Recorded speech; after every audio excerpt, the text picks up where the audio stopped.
Okay. Awesome. 3, 2. 2. What? Okay. Wait. I'm meditating. 3. Hello. 2. Shut up. Namaste. Luckily, Filip is nice. Okay. Hello, our listeners and viewers, and welcome to episode 241 of At Percussion podcast, which will be released on July 30th. My name is Ksenia Komljenovic, and with me are, as always, Carly Vigno. Hello, everybody. Hey, Carly. Ben Charles. Hi, everybody. Hey, Ben. And the architect of this monster, Casey Cangelosi. Hey, everybody. Hey, Casey, what happened in history today? So we're releasing on July 30th, and did you all know that Mozart had a sister? Yes. Yes. You did? Okay, great. I knew, but I didn't know that this was a pretty interesting story. So, yeah, Maria Anna Mozart, Mozart's older sister, and she also was a child prodigy, violin, composing, piano, or clavichord, harpsichord at the time. But yeah, a lot of Mozart's genius, there's a lot of debate about his really, really young genius and even his first symphony, that a lot of it had more to do with Maria than with Mozart himself. And there's a good amount of debate of just how influential she was. Apparently, none of her music survives. And she turned 18 years old, and all of a sudden she was not allowed to perform anymore. Her father forbid it, and she was sort of forced into getting married to someone she was not interested in. And her brother, Mozart, Wolfgang Amadeus Mozart, tried to convince her, hey, no, you should really stand up to our father and you should try to marry the person you really like, but she didn't. And apparently she was always really just obedient and subservient to her father, Leopold, whereas Mozart was very, anti and contentious with him. And, that their fighting lasted all the way into his adulthood and affected his adulthood a lot, as we know very well, all the way to the point where I guess his dad left nothing to Mozart in his will and left it all to Maria. So anyway, she's pretty interesting, and the more I read, the more I thought, oh, this is really, really cool. There is a little movie called Mozart's Sister I want to watch. So It's called Mozart's sister, not by her name, but by her relationship. yeah. Poor woman. That's like the movie Beethoven's Nephew. It's not called Carl. Nobody knows who Carl is. That's so funny. Clickbait.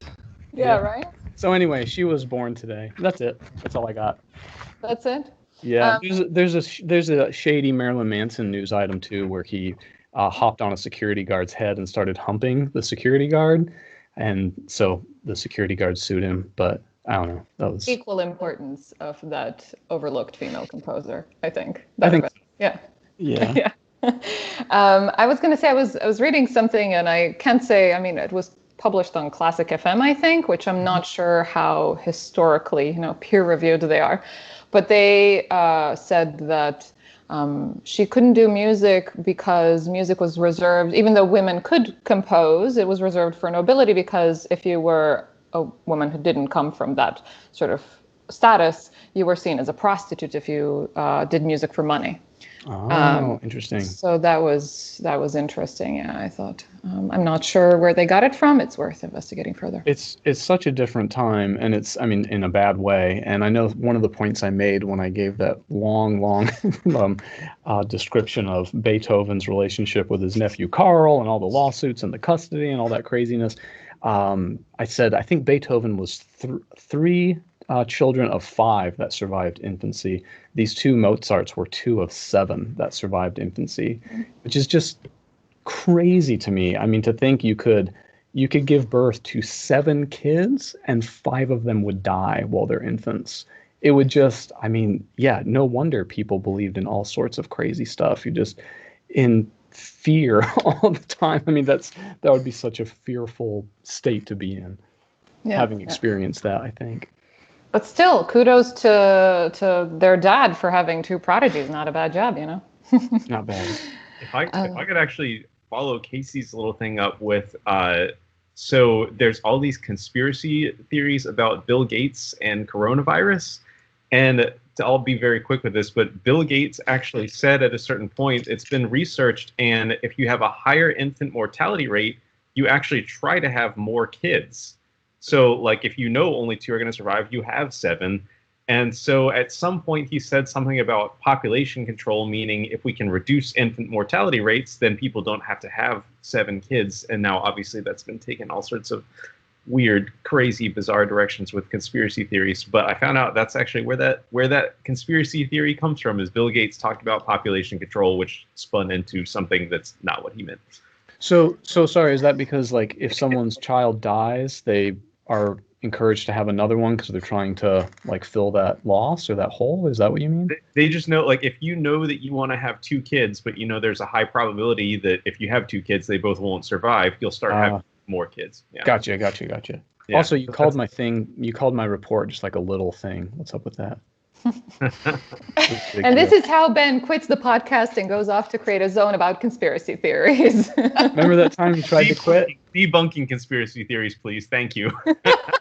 Dude, I'm with you. I don't know. People love conspiracy theories. They do, unfortunately. Oh, they sure do. Yeah. Well, Ben, that's why I love that podcast I've mentioned before, Skeptic's Guide to the Universe. They debunk conspiracy theories all the time.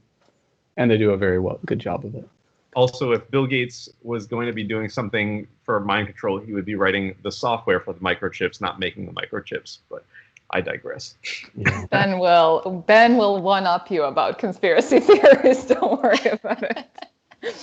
All right. That's all really cool. I am really excited to introduce our guest for this episode. And we have our wonderful friend calling in from Croatia, Filip Merčep. Hi, Filip. Yo, what's up? Hey, so nice to have you here finally. And are you in Dubrovnik already? Enjoying it? Yeah, I'm in Dubrovnik, my house, and it's a pleasure to be in your podcast. Absolutely. And I just came from swimming, so just pour a bit of wine. It's already 7 p.m. preparing for a nice night. Living the life. Wonderful. I'm going to introduce Filip for those of you who somehow missed him, but here's a little bit about Filip. So he's a widely known soloist and chamber musician who holds degrees in percussion performance from the Academy of Music in Zagreb in Croatia, as well as in live electronics from Conservatorium van Amsterdam. He's a co-founder of Sudar Percussion Ensemble, which you guys should definitely check out, and a member of the Katarzyna Mićka Marimba Quartet. As an ardent advocate of Croatian music, Filip Merčep frequently performs the works of Croatian composers outside of his homeland. Additionally, his work frequently focuses on crossover music, which we're going to be talking about a lot, notably on reinterpreting Jean-Michel Jarre's work through percussion and electronics, which we think is really, really cool. He won so many prestigious awards, a lot of them in Croatia. Ivo Vuljević, the awards of Croatian Musical Youth for the Best Young Artist in 2011, Best Young Artist Award in 2015 by the Zagreb Philharmonic Orchestra, City of Samobor Reward, which, if you guys don't know, there's a fantastic summer/fall, I guess, percussion festival there that you should check out. Then Yamaha Scholarship Award for the Best Young Performing Artist as the Best Percussionist of Zagreb Music Academy. Second place at the Universal Marimba Competition in Belgium. First award at the Boris Papandopoulou Competition in Zagreb. And Discographic Award Porin for the Best Interpretation of Classical Music. And so many more, but I don't want to take up more time. Again, welcome. And for starters, could you tell us a little bit about your most recent accomplishment, which is the completion of your studies at the Conservatory of Amsterdam, where you studied live electronics? Thanks for the unnecessary introduction. I blushed. Absolutely necessary. You did so much. I went to study live electronics in Conservatorium van Amsterdam 2 years ago. It was a master study, so I just finished it. So I'm a first Corona graduate, and that was quite... I mean, it was cool because actually when everything happened, we just had to, finish it. But it's pity that we didn't have a concert. I mean, we all do it just for the concert and for the, for interpretation, so we could just perform and record and then have a promo material out of it. But now we had to work from home. But I mean,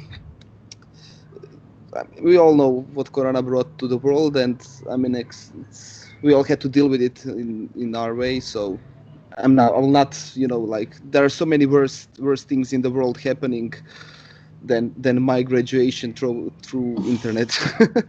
So I just wanted to do it. And yeah, it was an amazing study, actually, quite intense.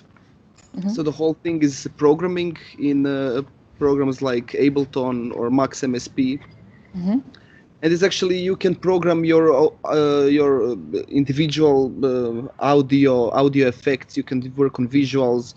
It's an interactive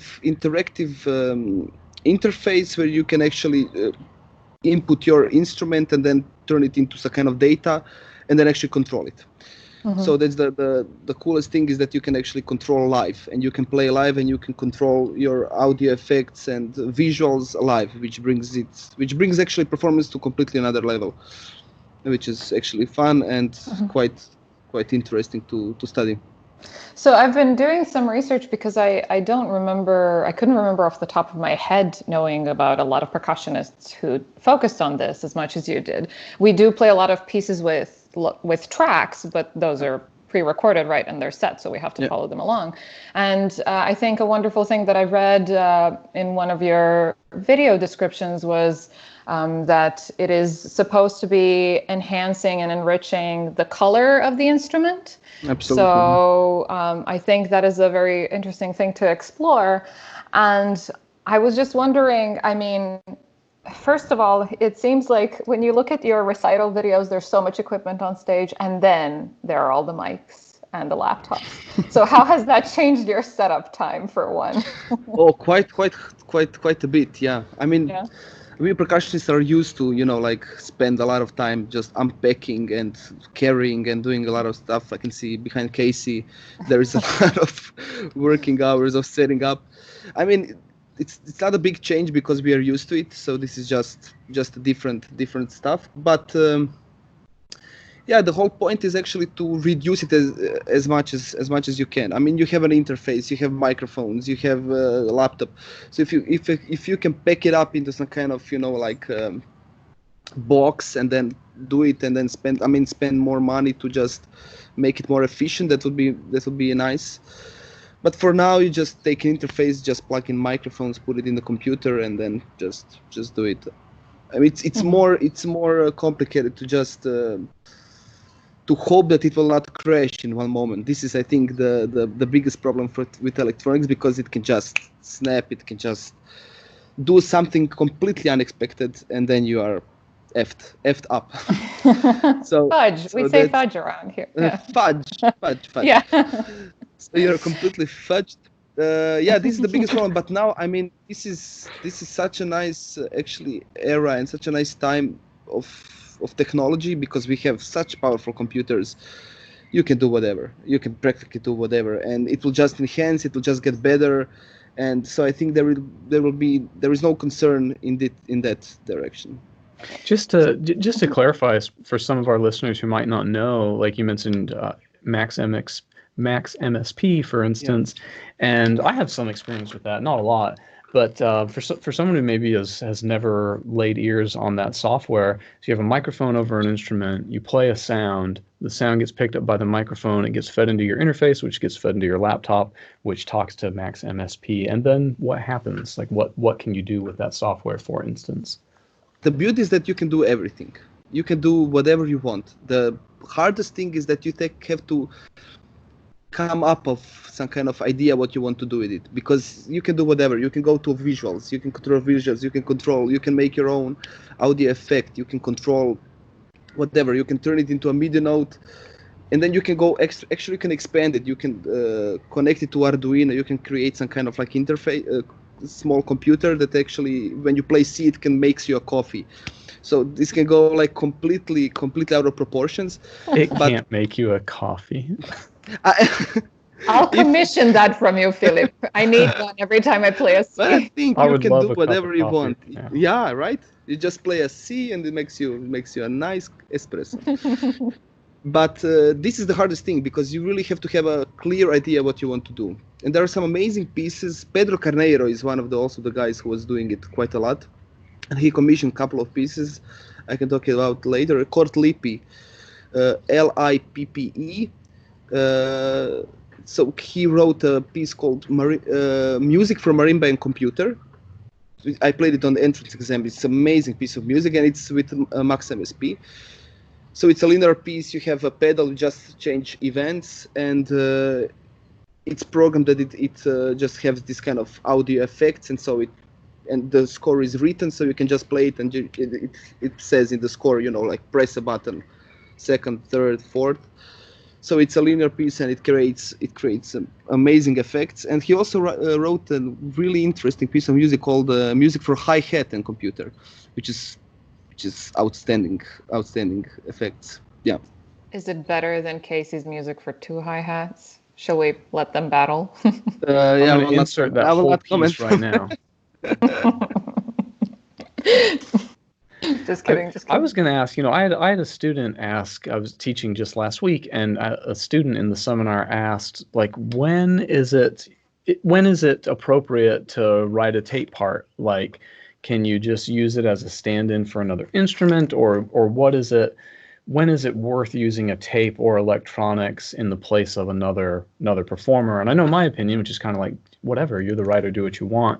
But how do you answer that question? Because, like, speaking of how much the electronics can do, like you said, it can just like make you a cup of coffee. And I know you're joking, but it's true. It's like you could use a max patch trigger to trigger a whole symphony of music. But then people start to question, like, well, if it's just the computer doing it, you're not doing anything. How do you utilize it in a way that they still feel like it's your effort and your creation and your original work? Well, when you make a patch, when you make your own program, your own patch is, just for the listeners and for you, patch is the name of your, how to say it?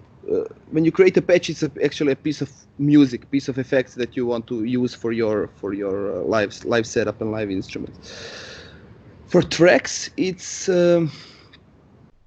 it's interesting because track gives you a freedom, complete freedom, in a sense that you can just come somewhere, plug it in, play, and press play, and then you play with it, and then you have a click track, or you don't have it, and then you play it from the beginning to the end. But Max Patch gives you this kind of freedom inside of these parameters, because you trigger certain parts with your playing, so it actually reacts on your playing. Especially if you are really good at patching. I mean, I'm still learning, but for example, chords piece, you can play in whatever tempo. You can just have a huge rubato. It listens, it reacts to your playing, it reacts to your input. So this is this kind of like powerfulness that gives you this kind of this max patches. I mean, this live aspect of performing. It's something I really like about what we do versus, like, I'll watch DJs. And I shouldn't say this about all DJs because it's going to sound really ignorant and rude, but I just often just think, like, dude, you're not doing anything. Like, I know what you're doing. I pressed play. Like, you're not doing anything. Like, you're just sitting there and you're letting the software's doing all the work. Like, the person who made that machine you're using deserves all the credit, because I've played with what you're doing. And, like, so I don't know, I really appreciate what that whole.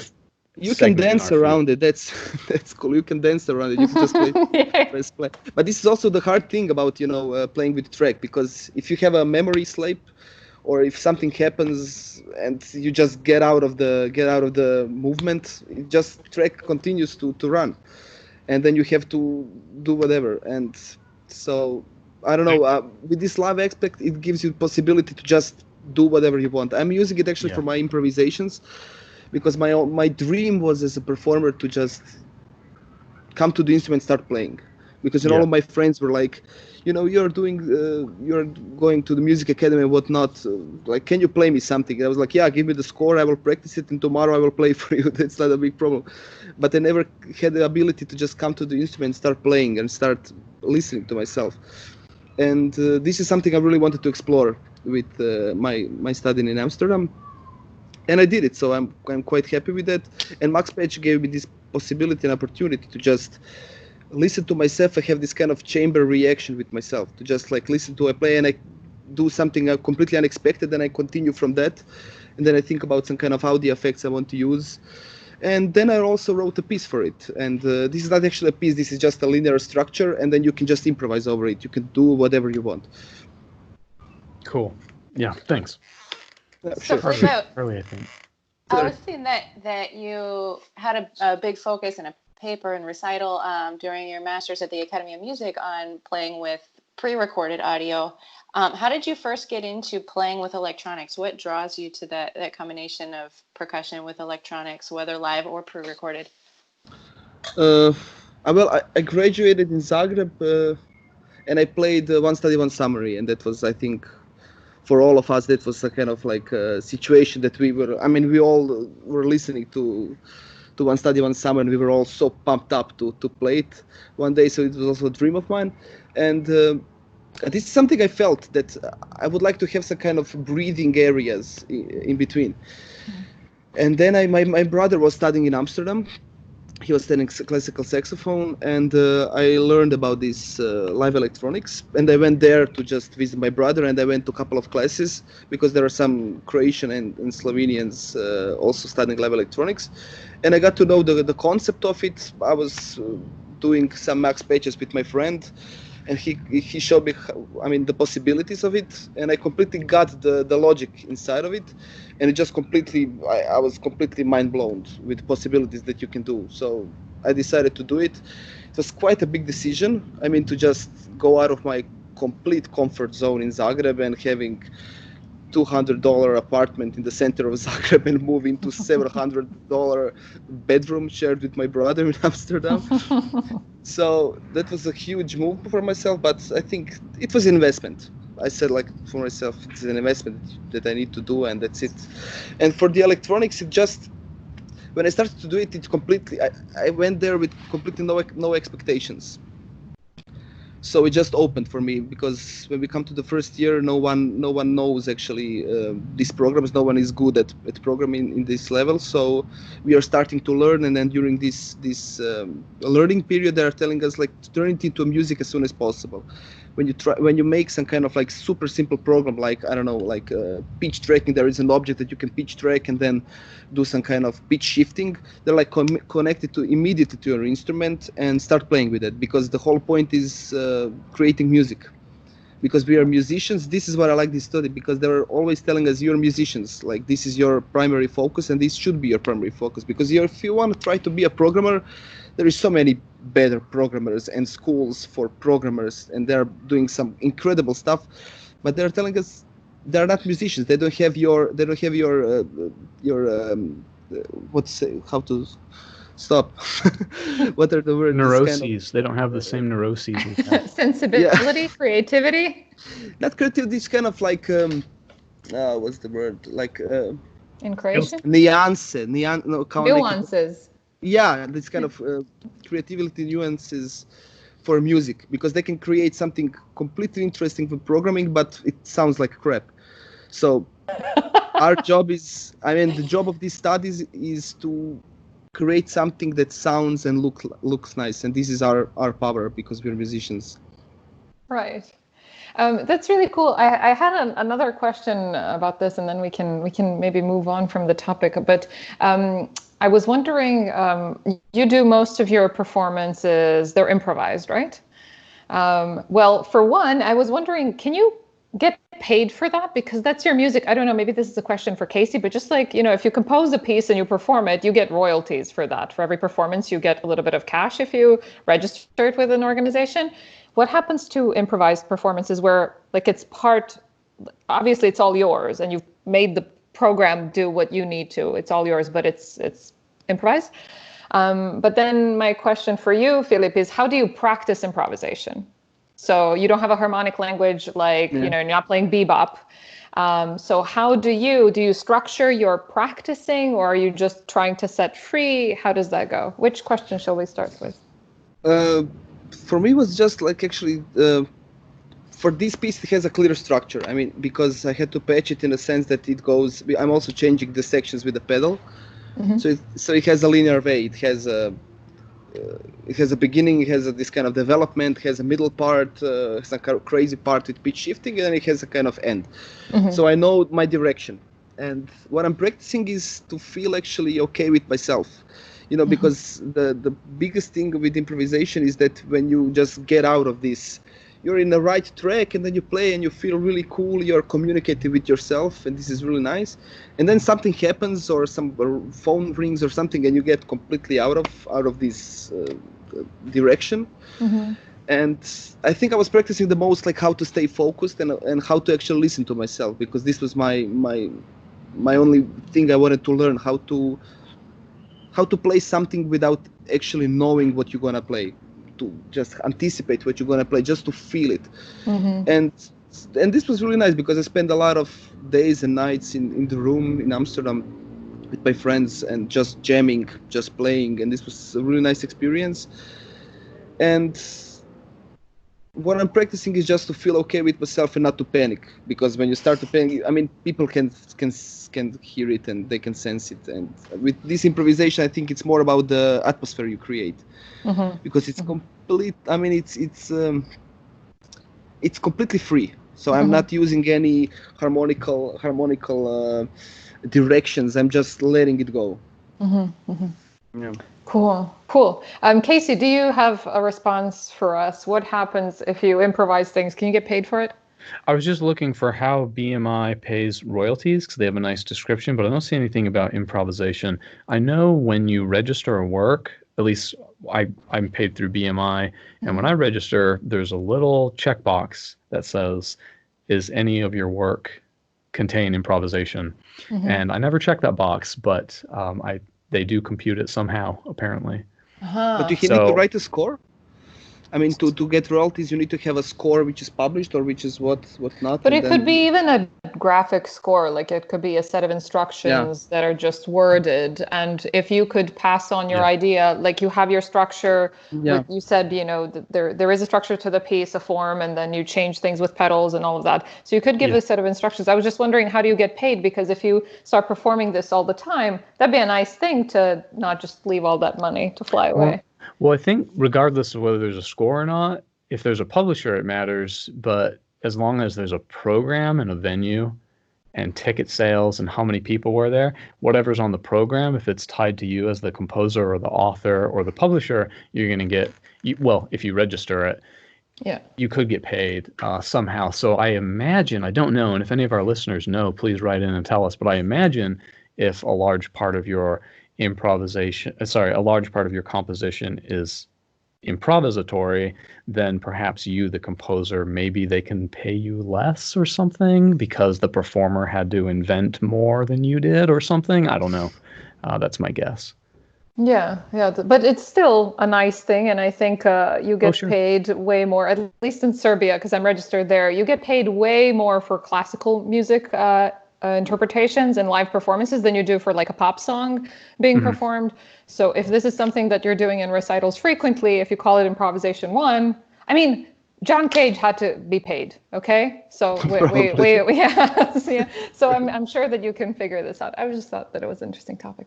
Ben, you had something. Yeah, well, I wanted to ask Filip, I was reading on your bio that you said you promote music from Croatian composers quite a bit. And I'm not really familiar with any music by Croatian composers, I don't think. So could you share with us Thanks for this.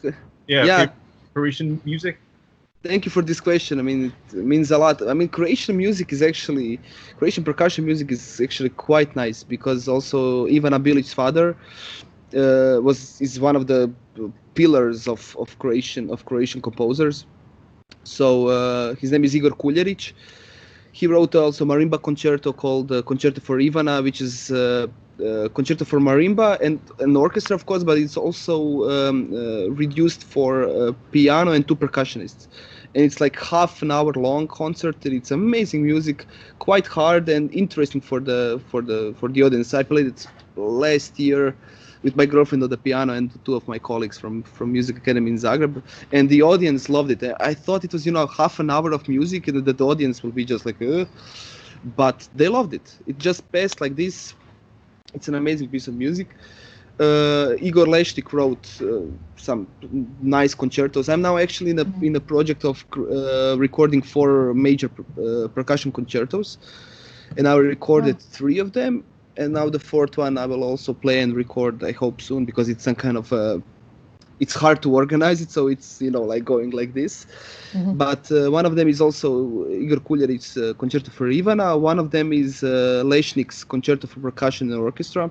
Mhm. Amazing concerto. Its first movement is on timpani, second is like jazzy vibes, and third is on drum set, which is quite nice for the audience. Third one was Ivo Malet's Vibraphonieta. This is one of the craziest stuff I ever played. The music is quite contemporary. So he died actually last year with 92 years old. He was born, I think, 1927. He's Boulez's age, actually. And so he was one of the startings of the whole contemporary movement in Croatia and Europe. And then Croats didn't just give a fudge about him. So he was like, okay, I'm going to France, and I'm just gonna do something there. And there he became an ultimate star. He even became a professor at the CNSM, Conservatoire National Supérieur in Paris. Mhm.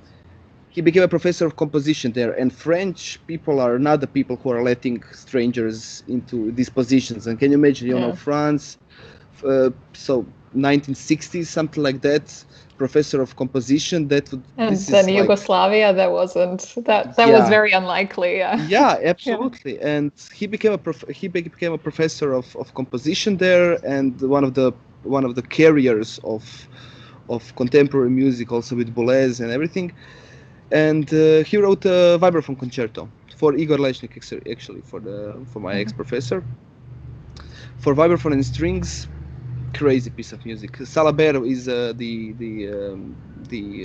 publishing house. They also have Xenakis music, I think. Also Rebons that you can buy from Salaber. And it's quite hard to get the score. I don't know why they are so hard to rent the score and to play the piece. But music is amazing. I played it last year with the Symphony Orchestra of Zagreb. So these three concertos, and one of them is also, the next one is Boris Papandopoulou Concerto for Xylophone and Strings. This is the cutest piece of music I ever heard. This is my favorite. Music for percussion. I mean, he wrote a concerto for xylophone, and you can imagine. I mean, the xylophone is an orchestra instrument, but he turned it into the most beautiful instrument. I don't know. He had such a nice. I mean, he has such a vision of how to translate the naturality of the instrument into the music itself, and he did it with this concerto, and it's completely outstanding. And I'm playing it in Dubrovnik this year with orchestra, and I'm really happy about it. Yeah, because you're one of the very few people. Sorry, Ben. You're one of the very few people who actually you're performing now. Like there's stuff going on in Croatia. I will have a couple of concerts. I have a recital in Hvar, and I'll have some kind of chamber music concertos. Concerts, I mean, we're gonna play some kind of choir and a couple of percussionists. We're gonna perform some Croatian music as well. Then I'm gonna have a recital in the island of Hvar, and then I'm gonna perform with orchestra here in Dubrovnik Summer Festival. So yeah, because I mean, our Corona stuff went really nice. I mean, our government took really good measures quite early in the stage, so we had a nice results at the end. Now it also starts again, and today we have parliament elections, so we will also see. Yeah, so we will also see how it will turn out. I mean, because in Serbia actually there were also parliament elections a couple of days ago, and then next day just like boom. Oh, they were like, oh, everything's fine with Corona. Come out and vote. And you were like, and the no, next day, no. Yeah, Belgrade is closed, right? Almost, yeah. They're starting to shut things down again. Yeah, so I think we are expecting also things to happen here in Croatia, but we will see. Maybe they will cancel all of these concerts. We don't know. I mean, I'm just going day by day. We will see what happens. It's okay. You have a house on the seaside. If you guys don't know what Dubrovnik looks like, look it up and be very, very jealous of Filip's life over the summer. I'm just going to enjoy. Sorry, Ben. Well, speaking of the Croatian seaside, I have a little topic to share with us today. Whoa, that was good. Thank you, Ksenia. But yeah, so it's really interesting to me when you see like an international performer that retains a strong cultural identity I think all of us are fans of Svet and his Bulgarian Tepan, and obviously Filip is a great ambassador for music from Croatia. And so in our little chat preparing for this, at some point, I think I called Filip Mr. Croatia, and Ksenia said that is accurate. So hopefully, Filip, I'm hoping that you've actually visited this site that I'm going to talk about today, and that is the Sea Organ at the Riva Promenade in Zadar on the Adriatic Sea. Which this spot was described before the Sea Organ existed, but this spot was described by Alfred Hitchcock as the most beautiful sunset in the world. Mm-hmm. And so this seafront after World War II was sort of chaotically reconstructed, and basically the seafront just became this monotonous, gray, dull concrete wall. And there was a project to revitalize the seafront. And so there was an architect whose name Ksenia taught me how to pronounce, named Nikola Bašić. Last name looks like basic to any Americans listening. That designed this instrument called the Sea Organ, and it opened to the public on April 15th, 2005. It is a 230-foot long structure, and when you look at it, it looks like marble steps that just lead down into the sea, but underneath there are 35 polyethylene tubes and a resonating cavity that are activated by waves and wind. And I actually found, and I'll give this to Casey to edit in, there's actually like a diagram of what the different pipes are tuned to. But basically, to my eye, as far as I could tell, they're alternating G major chords and C6 chords.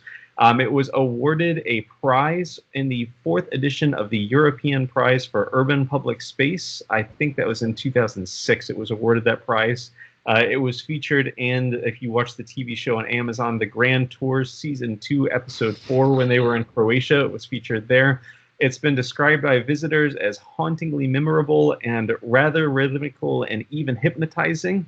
I found 2 other examples of tidal organs. This Sea Organ seems to be hailed as the first, but these other 2 were actually built before it, so I'm not quite sure if there's some distinguishing feature about it that makes it different from these other ones, but it certainly seems like the most grand one.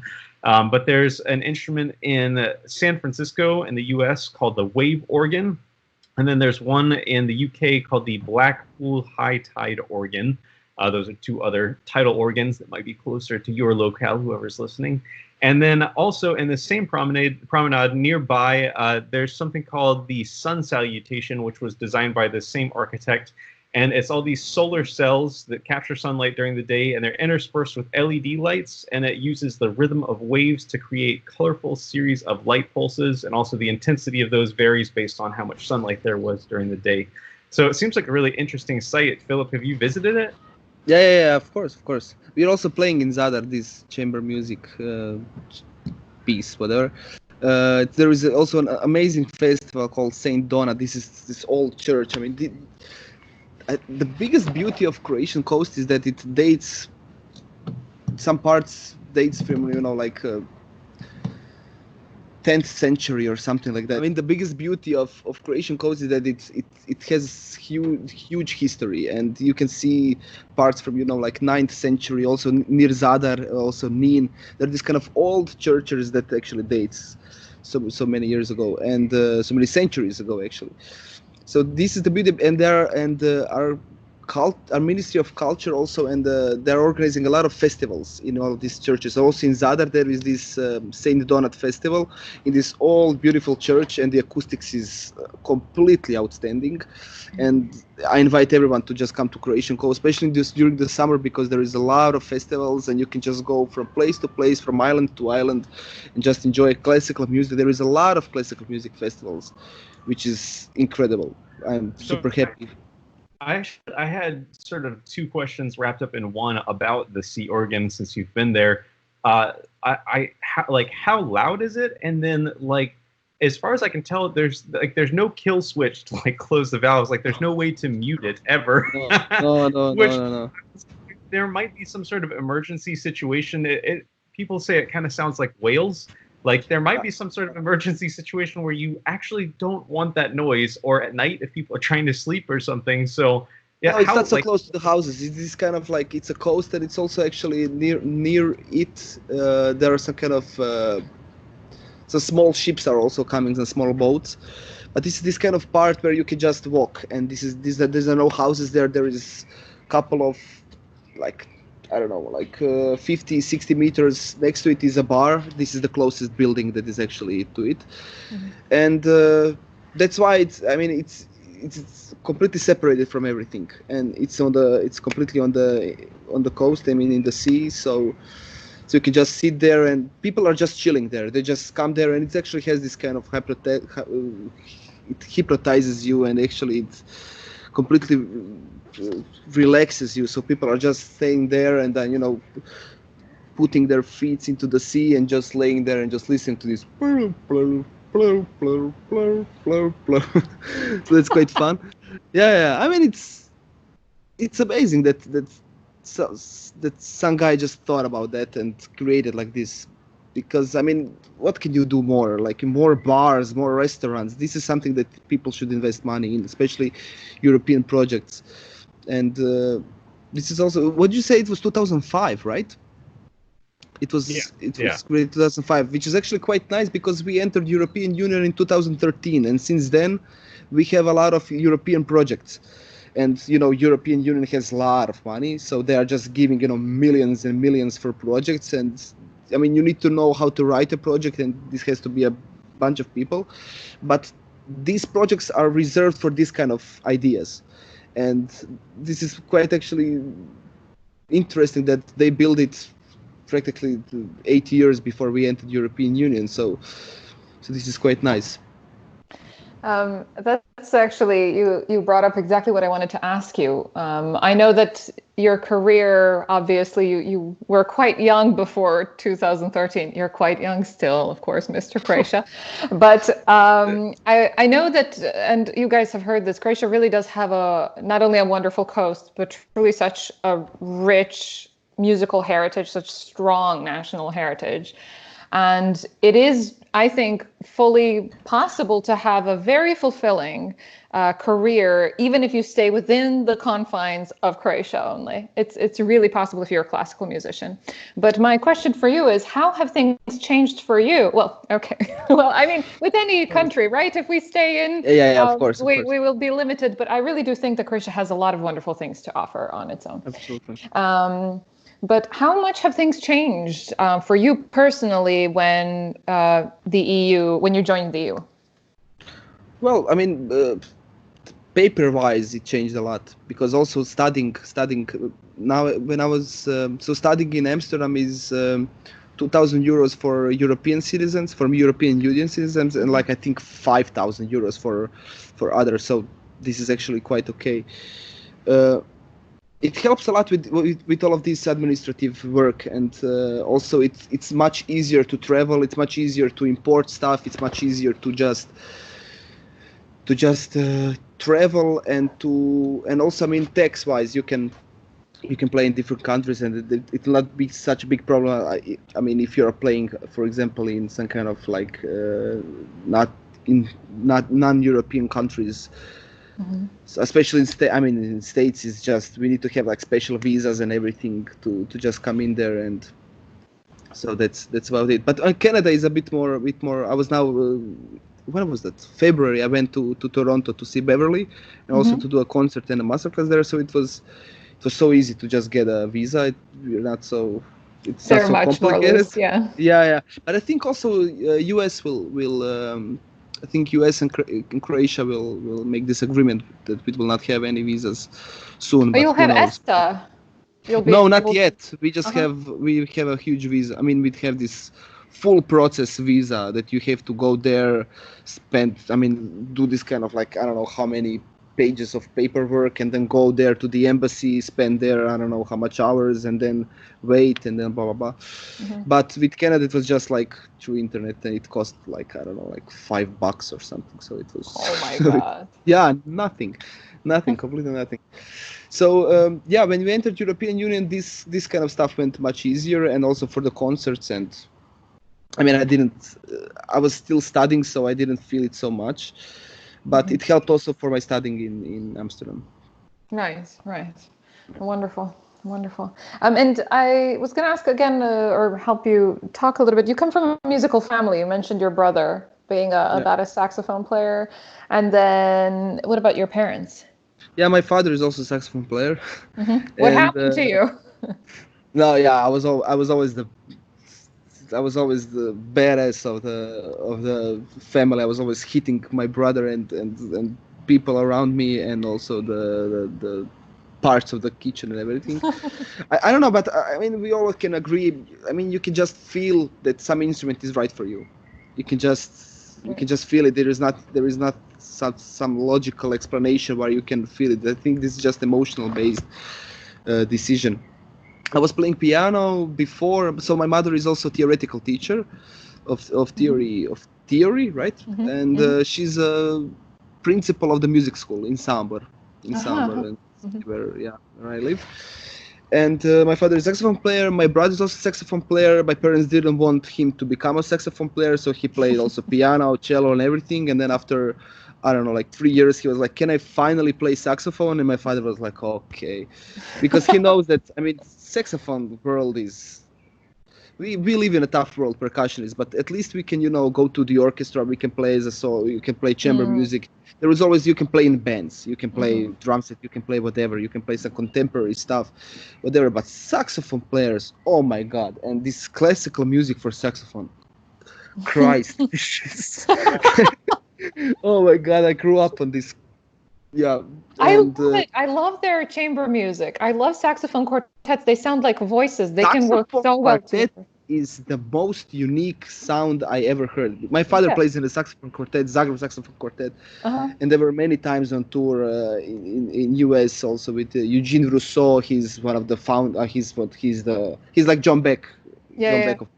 Get back to talking bad about it though. You were about to rant about the Hinastera sax concerto. Oh my or God, something. this classical music for saxophone. Oh my God, this is, you really have to, I don't know, you have to be seriously in love with it to just enjoy it, because it's quite hard. And there are just like a couple of pieces that are worth, I mean, not just a couple of pieces, but Stockhausen wrote this sonata, which is also quite incredible. But practicing someone that, oh my God, at home at 8 a.m. when my brother starts to just like,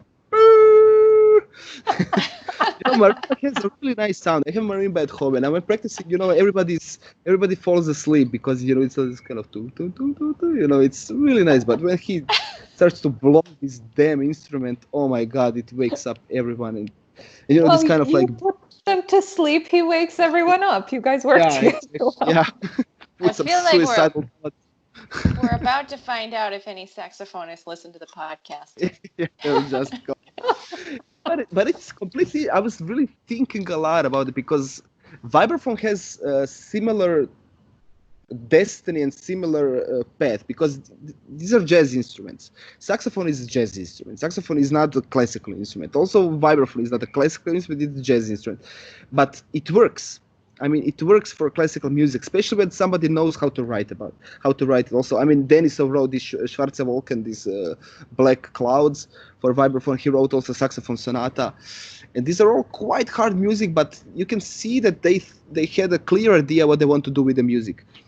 I was writing a paper for my master research in Amsterdam about Vibraphone and about all the different modulations of the sound, and what can you do and how can you turn it into audio visual instrument.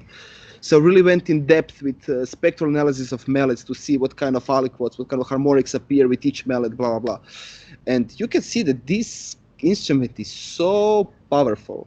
Vibraphone became I think it became even better than marimba for me, because it has such a power, it has such a possibility, it's completely outstanding, and you can just go such an in-depth with it, especially if you're going to play Bach, if you're going to play some violin sonata or something, or flute, and then you can just think about it, okay, pedal, because pedal just brings you this kind of extra layer, and you can completely change the music with just thinking about the pedal, and you can just, I think you can play like a violin sonata, and you can play it for 30 years, and you can play it for like 5 completely different performances.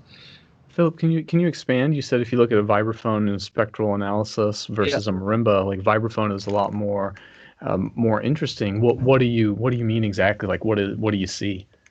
Well, you have more parameters to control. I mean, you have a pedal that controls the duration of the note. You can not use the pedal. You can just you can press a pedal and you can damp the bar, so you can control complete the duration of the pedal. You can control frequency, of course, playing different bars, but you can control the timbre of the note, just playing in the center or playing near to the shafts, near to the is it called the shafts, right? In English, over the node. Over the node, shafts are right. The stick, yeah. Mm-hmm. Yeah. And what I learned with the spectral analysis of recording different melodies and playing over the node, it's over the node kills the second harmonic. So that's why it's complete dull. It kills the second harmonic and kills this kind of like higher middle stuff. And this immediately gives you different timbre, like immediately. So we just like moving a couple of centimeters, it just completely changes the color of your instrument, which is completely outstanding when you start to think about it. Melodies gives you, if you play with a soft melody, if you play with a hard melody, you can just combine them, and you can create so much more possibilities for yourself, especially for improvisation. This is what I build my improvisations on, just to listen to different melodies, just to listen when you play. You can create such a nice nuances, you know, just like crescendo, decrescendo, just playing with, especially if you understand the spectral analysis, spectral direction of every note, of every actually melody that you play, and then you start playing with that, and that's about it. And you can turn it into a percussion instrument, of course. And what's also interesting, this the rotation battles inside of the resonators, because I mean, this is also quite interesting. I always thought if you have open resonators, that it has more spectre, and when you have closed, that it has not. But it's not. It's just the amplitude is lower, which is something that, okay, everybody says, yeah, okay, I mean, we know that. But when I was doing it, it completely mind blown me, because I thought we all noticed that the sound is much richer, right? But it's just actually louder. It's not richer in the sense of harmonics. It's just softer. So if you just play with also that, I was doing one of the improvisations also for the visuals. I was doing just playing, you know, like playing A and then playing G sharp and then just like completely just a bit twitch it, and then play again A, and then it was this kind of like amplitude of this major seventh was clashing some kind of frequencies that it just turned and created some other frequencies. So it was completely outstanding for me to just understand my instrument. What is it doing in this spectral world? Because then you can just twitch it and create some kind of, you know, this kind of like super detailed nuances around it, and just play with it. And then it just brings your concentration much higher, and then you can just, I don't know, perform or whatever. I mean, I'm quite enthusiastic about it, because it's I spend a lot of time with it. So I also propose everyone to just start listening to the instrument, because it brings so much more than just playing the score. Of course. Ron Samuels from Remember One said the check's in the mail. Yeah. Okay, well then I guess my last question for you before we close off this thing for the evening and let you enjoy your glass of wine is to share with us a little bit of the really insanely large concerts that you did. So you performed in Vienna Rathaus, right, in front of something like 45,000 people. Yeah, that was this Eurovision. Yeah. The Eurovision thing, and then Sudar Percussion has had some really large performances. So I wanted to ask you, what is the difference there between, you know, playing that big of a gig and then playing a really intimate church type of concert? Yeah. Which one do you lean toward, and how do you enjoy them differently? Well, this Rathaus in Vienna Eurovision final was, this is the finals of the competition, so it's this kind of like huge media, whatever, bomb. And I was young. I was like 18 then, so it was 2010. So it was a huge experience for me, and I haven't even noticed it, because it was a huge shock, and you just had your own. I just remember when somebody asked me, like, how did you feel when you were coming down and, you know, play in front of this kind of, and I was just thinking about, like, don't fall down the stairs, because the stairs were so actually narrow, and I was like, just don't fall down, and if you don't fall down, everything will be okay, and it was. Yeah, I played Séjourné, second movement. That was quite nice, and it was okay because it was a kind of what was that? Middle of May. It was quite a nice, almost summer night, like late spring, and this kind of wind came in this kind of middle part of the second movement. So I felt like whew. So it was really nice. Yeah. I don't know. In front of this kind of audience, I think the automatism starts. Because if you start thinking about it, it's just, it's completely getting you off the tracks. And it's not the point of it. The point is just to enjoy it, to just know that people came and to listen. But these kind of church concerts are also so beautiful because these are like practically hand-picked people. And, if you are playing in a church, if you're playing marimba or if you play vibraphone, you can create such a magical atmosphere with that, especially if you understand the acoustics, especially if you know how to play with it, and if you know how the sound goes, if you spend some time in that church and listening to other performances, and if you know how it sounds in the last row, how it sounds in the first row, and then just listen, it just creates some kind of really magical atmosphere. So, and with Sudar it's completely crazy because I just go completely crazy. I just jump and I yell and I whatever. You guys have really cool outfits, and you performed with masks when you performed Oxygen, which, by the way, if musicians, you're wondering whether you can perform with an oxygen mask, yes, you can. Don't do it. Don't do it. It's crazy because in one moment it also started the whole. These are not really good oxygen masks. These are someone borrowed from kind of old firefighter or whatever. And in some moment, the air started to, come into so the whole mask started to, like blur, and I couldn't see anything. I couldn't see that. Yeah, so it was, but who cares? People just want to see you, having a good time. So I was just like, yeah. I didn't see anything, and then I just ripped it off. I throw it theoretically, and people were like, yeah. So that was. This was for COVID, or this was part of the piece? That was part of it was a kind of like marketing idea because it was released on this kind of oxygen day or day of ozone layer, day of ozone layer. Okay. So we wanted to just perform that because it's an Oxygen by Jean-Michel Jarre, his most famous piece. And somebody had this kind of amazing idea. Let's put oxygen masks. I mean, okay, but it's not something that I would do. But I mean, well, maybe if they were functional, if they weren't, like leftovers from like before the Cold War or whatever, that'd be better probably. But well, you did great. You did not look like you were not able to see or having difficulty breathing. My ex-professor, my really good friend from Sudar, Goran Goshe, when he was teaching me in the you remember Goran Casey, right?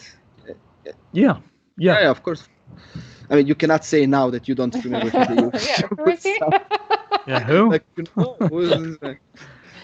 Hi Goran, if you're gonna listen to this.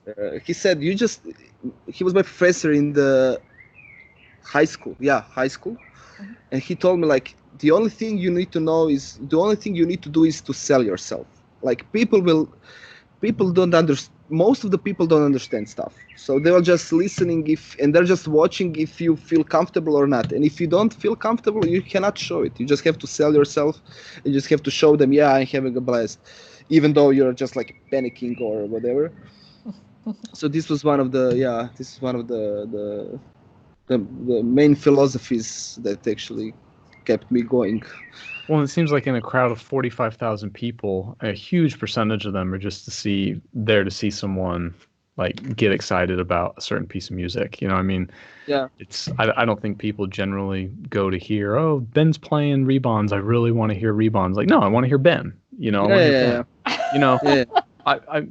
What? Right? For a second, I thought they went in the wrong direction. No, I don't want to hear Rebonds again. No, I'm coming to this recital to hear Ben. You usually go for the person, not for the composer or the piece. Or the piece. Yeah. But sometimes you put some kind of like hit in your recital just to attract more of the nerds. Like, here's velocities. Come. Yeah, let's listen to him play Rebonds. Yeah. It certainly Yes. helps. I mean, of course you're right. Like if I'm considering going to the symphony, it's like, well, what are they playing? What do I want to hear? Because of course, yeah, it totally matters, Yeah, absolutely. what they're programming, of course. But yeah, I mean, you want to see what But that if music does to those performers. Yeah, of course. Yeah. But if Berlin Philharmonic is playing, like you want to see Berlin Philharmonic and whatever they are playing, like because you know that they are A class of orchestra, so you're just gonna be there and be humbled with everything that they are playing because they're killing it. Except they play it all online now, so I'm never going. Yeah. You've seen it all. It sucks. Yeah, I've seen it all. Yeah, well, that's a good thing to strive for. Be bigger than any of the composers that you perform. Be more interesting, and people will come to your concerts. That's not what I was saying. That's exactly what they were saying. That's not what I was saying. I will cut that little piece of you saying you're not ever going to the Berlin Phil, and I'm going to make it into a loop. I'm going to do to you what you did to Ben with Manhattan in New York. Oh, that was so funny. I'm just thinking of like, Casey, how does this apply to you when you play your own music? Like, I'm not here to see Casey. I'm here to see Casey. I want to hear what Casey can do to Casey.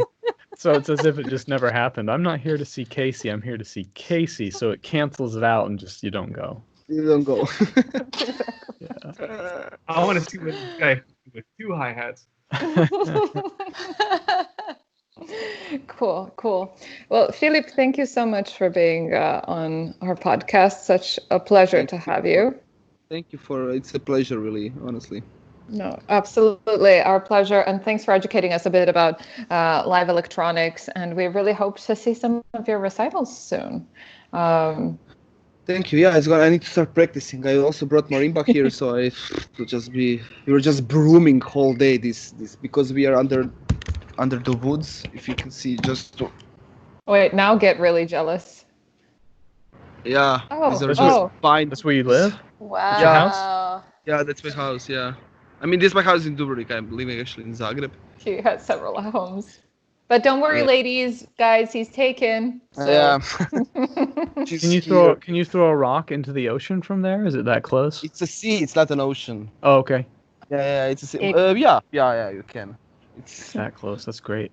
Yeah, it's amazing. But since we are in the forest, actually, we just have like every day a bunch of these pine Needles. mother fudgers come down, and then we need to just broom them. I was brooming the whole day. It's like 10 a.m. and my back are so red from the sun. Hey, get a leaf blower.